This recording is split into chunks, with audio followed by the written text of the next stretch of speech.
দর্শক শুভেচ্ছা রইলো। আমরা শুরু করছি আমাদের নিয়মিত আয়োজন। আমরা আজকেও সাথে পেয়েছি আমাদের শ্রদ্ধেয় সাবেক উপাচার্য এবং lieutenant colonel doctor Nazmul Hasan Karimullah sir. আমাদের পূর্ণিয়ার খোঁজ এবং পূর্ণিয়ার ভিউ ইউটিউব এবং ফেসবুক পেজ থেকে আপনাকে স্বাগত জানাচ্ছি। আবারও আমরা সমসাময়িক বিষয় নিয়ে সবসময় আপনাদের সঙ্গে কথা বলি, current news and current affairs নিয়ে। আজকের সাবজেক্ট আপনাকে নিয়ে। আমরা বিভিন্ন পত্র পত্রিকায় নিউজ দেখেছি, নিউজ লিঙ্ক পেয়েছি যে আপনার বিরুদ্ধে দুর্নীতি দমন কমিশন যখন চিঠি দেয়, দুর্নীতির অভিযোগ দিয়ে চিঠি দেয়। আমাদের একটু অবজারভেশন আছে, আমি নিশ্চয়ই পরে বলবো।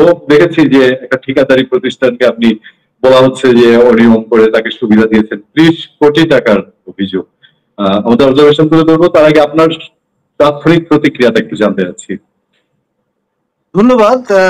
আসলে রাজনৈতিক বিবেচনায় এবং আমি যেহেতু উচ্চকণ্ঠ প্রফেসর ইউনূসের সরকারের বিভিন্ন ব্যত্যয়, অনিয়ম এবং ক্ষমতার অপব্যবহার নিয়ে কথা বলছি, সেই কারণেই আজকে দুদককে ব্যবহার করে এই ধরনের একটি মামলা দায়ের করা হয়েছে। এটির সূত্রপাত অনেক আগে। আপনাদের সবার নিশ্চয়ই মনে আছে, সাবেক সরকারের শিক্ষামন্ত্রী এবং আপনার তৎকালীন ক্ষমতাসীন দলের জয়েন্ট সেক্রেটারি জেনারেল দীপুমনির বিরুদ্ধে আমি একটি স্ট্যান্ড নিয়েছিলাম সিটিং ভাইস চ্যান্সেলর হিসেবে। তার অনিয়ম এবং আপনার ক্ষমতার অপব্যবহার এবং আপনার ভয়ভীতি প্রদর্শনের যে চেষ্টা, তার বিষয়টা নিয়ে আমি এবং তৎকালীন রেজিস্ট্রার বেগম রোকেয়া বিশ্ববিদ্যালয় কর্নেল আবু মোস্তফা কামাল আমরা ঢাকা রিপ্রেজেন্টেশন ইউনিটিতে প্রায় 14টি ইলেকট্রনিক মিডিয়াকে আমন্ত্রণ করে লাইভ সংবাদ সম্মেলন করেছিলাম দীপুমনির বিরুদ্ধে। তার প্রতিক্রিয়ায় দীপুমনি তার যত রকমের আপনার ক্ষমতা আছে তা ব্যবহার করার চেষ্টা করেছেন। তিনি আপনার আইএমবিটি কে যুক্ত করার চেষ্টা করেছেন, শিক্ষা মন্ত্রণালয়কে যুক্ত করার চেষ্টা করেছেন, তৎকালীন ইউজি কে যুক্ত করার চেষ্টা করেছেন, তৎকালীন বঙ্গবন্ধু পরিষদ, যেটি বেগম রোকেয়া বিশ্ববিদ্যালয়ের ছাত্রলীগ, ওদের সবাইকে রীতিমতো আমাকে কিভাবে মেলাইন করা যায় সেই জন্য উঠে পড়ে লেগেছিল। এখন মজার সেটি হচ্ছে যেই প্রকল্পটি, এটি সৃজিত হয়েছিল আমার আগের উপাচার্য মহোদয় প্রফেসর নুরুল নবীর বা আমলে, এবং তাকেও কিন্তু এই মামলার আসামি করা হচ্ছে। খেয়াল করে দেখেন, তিনি আমার চেয়ে বয়োজ্যেষ্ঠ একজন ব্যক্তি, আমার সহকর্মী ঢাকা বিশ্ববিদ্যালয়ের, এবং তাকে আপনার যে মামলা রুজু করা হয়েছে সেটা কিন্তু আড়াল করা হচ্ছে। এবং মূল যে বিষয়টা, সেখান থেকে সূত্রপাত আমি পরবর্তীতে এর সঙ্গে এসে যুক্ত হয়েছি। এখন এই যে যুক্ত হওয়াটা, এটা কিন্তু ধারাবাহিকতার অংশ। আর আমি একটি ফুটো পয়সা আপনার তসরুপ করিনি এবং অপব্যবহার করে যে টাকাটির কথা বলা হচ্ছে, বলা হচ্ছে এটা কিন্তু 30 কোটি টাকা নয়, 4 কোটি টাকার কথা বলা হচ্ছে। আমি তো কাগজপত্রটা দেখেছি আজকেই, এবং সেখানে বলা হচ্ছে যে এটা ক্ষমতার অপব্যবহার করেছে। এটা যদি করে থাকে সেটা করেছে জনস্বার্থে এবং আপনার উত্তরের বাতিঘর বেগম রোকেয়া বিশ্ববিদ্যালয়ের স্বার্থে। এখন দীপুমনি কাজটি বন্ধ করার জন্য টাকা পয়সা বন্ধ করে দিয়েছে যাতে কাজটা না আগায়।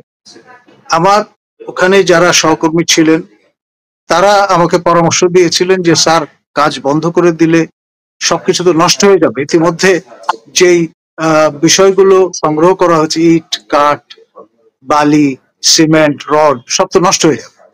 তো অনুগ্রহ করে কাজটা চালু রাখার জন্য আপনি এই ঠিকাদারদের জন্য যে কষান মানিটা তাদেরই টাকা রক্ষিত আছে, সেইখান থেকে অ্যাডভান্স দিয়ে দেন, কাজটা চলমান থাক। উদ্দেশ্যটা ছিল তাই, এবং তাই করা হয়েছে।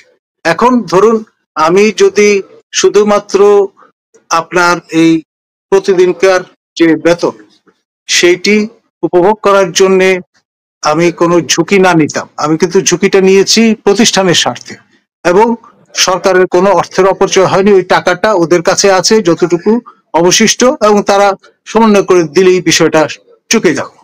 এখানে কোন রকমের আর্থিক অনিয়ম হয়নি। দ্বিতীয় যে বিষয়টা, আত্মসাতের কোনো ঘটনা ঘটেনি। ধরুন আমার অ্যাকাউন্টে একটা টাকাও ঢোকেনি, এক। দুই, তৃতীয় যে বিষয়টা সেটি হচ্ছে এই যে নকশা পরিবর্তনের অভিযোগ, সেটি কিন্তু ঘটেছে আগের ভাইস চ্যান্সেলর আমল। তিনি আপনার যে কাজটি করেছেন সেটি হচ্ছে আপনার এখানে প্লিন্থ লেভেল পর্যন্ত তিনি কিন্তু নির্মাণ কাজ সম্পন্ন করে ফেলেছেন।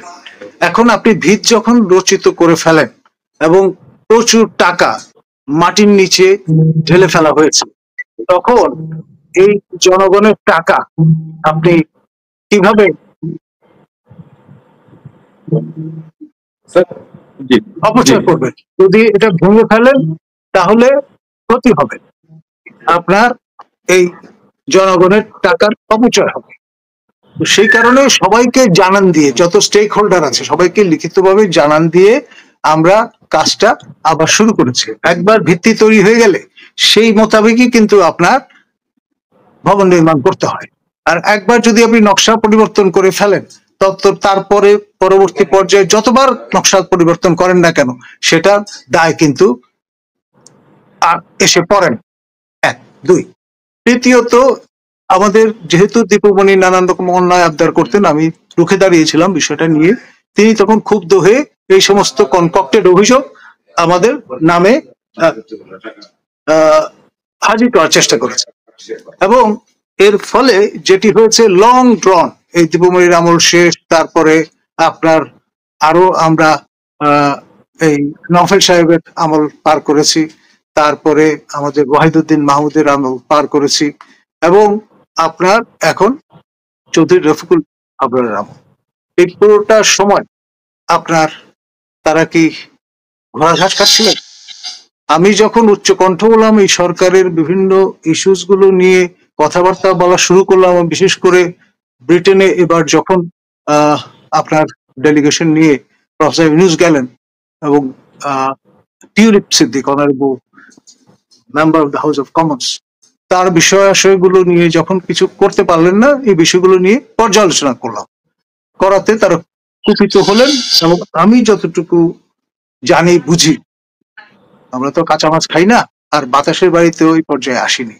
প্রফেসর ইউনূসের যখন এই ফ্লাইট চলছিল তখন কিন্তু আমরা তার সপক্ষে দাঁড়িয়েছিলাম। তিনি একজন দণ্ডিত ব্যক্তি, নাজেহাল হয়েছেন সাবেক রেজিমের দ্বারা, এবং দণ্ডিত ব্যক্তি অবস্থায় তিনি শপথ গ্রহণ করে সরকার প্রধান হয়েছেন।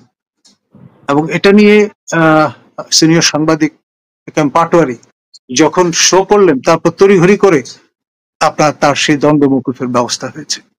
এখন ধরুন আপনার এইরকম একজন ব্যক্তি যখন সমালোচনা সহ্য করতে পারেন না, তার নিরাপত্তা উপদেষ্টা, মাননীয় নিরাপত্তা উপদেষ্টা খলিলুর রহমান যখন আপনার সমালোচনা সহ্য করতে পারেন না, তখন তারা কিন্তু সেই পুরনো কৌশল, পাকিস্তান আমলে আমরা যেটা দেখেছি, এই 303 ধরনের স্কিম, তারপর দুদক ব্যুরো থেকে দুদকে রূপান্তরিত হয়েছে, নানান রকমের প্রক্রিয়া আজকে আমরা এখানে এসে উপনীত হয়েছি। এটা একটা আর্ম টুইস্টিং আপনার ইনস্ট্রুমেন্টে পরিণত হয়েছে। কাউকে মেলাইন করা, সামাজিকভাবে অপদস্থ করা এবং একটা ভয় ভীতির সঞ্চার করার ইনস্ট্রুমেন্ট বই, অন্য কিছু নয়।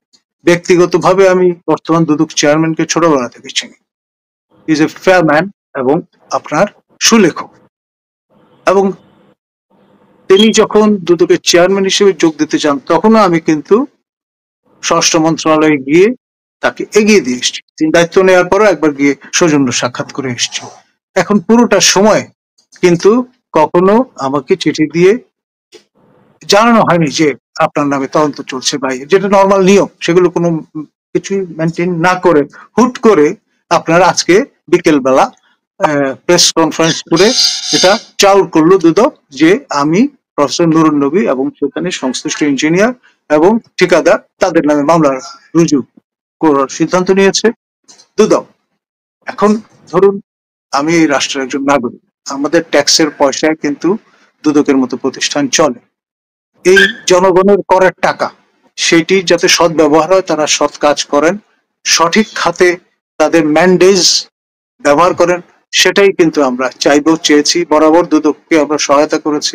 দুদকের যতবার আহ্বান এসছে তাদের এই দুর্নীতি বিরোধী আপনার সপ্তাহ পালনে, সেখানে আমরা উপস্থিত থেকেছি, বিভিন্ন পরামর্শ দিয়েছি। এমনকি আমি বেগম রোকেয়া বিশ্ববিদ্যালয়ের দুর্নীতি নির্মূল করার জন্য আমার সকল কর্মঘণ্টা ব্যয় করেছি। এবং আপনার সেখানে দুদকের আদলে বিশ্ববিদ্যালয় পর্যায়ে প্রথম আপনার যে মেয়েদের ছাত্রাবাস ছিল, ছাত্রীবাস ছিল, সেখানে আমি 17টা স্টোর চালু করেছিলাম। দুদকেরই সাবেক সচিব মহোদয় আরেফিন মহোদয়কে নিয়ে সেটা উদ্বোধন করিয়েছি। আমি সেখানে চাকরি বাণিজ্য জিরো করে দিয়েছি, আমি ভর্তি বাণিজ্য জিরো করে দিয়েছি। এই জন্য আমাকে নানান রকম ভাবে নাকাল হতে হয়েছে, মিডিয়া আপনার যেটাকে বলে ট্রিটমেন্টের মুখোমুখি হতে হয়েছে। সবাইকে আমার পিছনে লাগিয়ে দেওয়া হয়েছিল যে করিমুল্লাহ কাজ করে না। তো চললো কি করে 4টা বছর বিশ্ববিদ্যালয়? সবই আপনার এই দীপমণির সঙ্গে আমার মতবিরোধের কারণে এই ব্যবস্থাটি হয়েছে। এবং এই সরকার যার রক্তের উপর দাঁড়িয়ে আছে, আমার প্রিয় ছাত্র আবু সাইদ, তার মৃত্যুবরণের 1 ঘন্টার মধ্যে আমি কিন্তু বিষয়টাকে ইন্টারন্যাশনালি প্রতিবাদ করেছি। তার মৃত্যুর বিষয়ে আমি প্রথম শোকবাণী দিয়েছি এবং আপনার বরাবর উচ্চকণ্ঠ থেকেছি। এবং আমাদের ছাত্র, বর্তমানে বেগম রোকেয়া বিশ্ববিদ্যালয়ের শিক্ষক একজন, তার মাধ্যমে আপনার যে পরামর্শটা দিয়েছিলাম সেটি অনুসরণ করে প্রফেসর ইউনূস আমার ছাত্রছাত্রীদের সঙ্গে বৈঠক করেছেন এবং তারপরে আবু সাইদের বাড়িতে গিয়ে আমাদের ন্যাশনাল স্ট্যান্ডার্ড প্রদান করেছেন। এখন যেইভাবে তার কাজ শুরু, সেটা আজকে নামতে নামতে কোন জায়গায় এসে দাঁড়িয়েছে।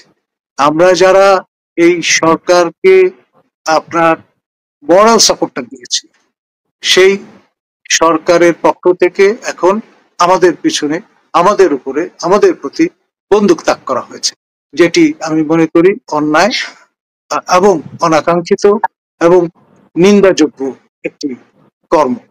এটি কোনোভাবে নয় এবং পৃথিবীর ইতিহাস তা বলে না।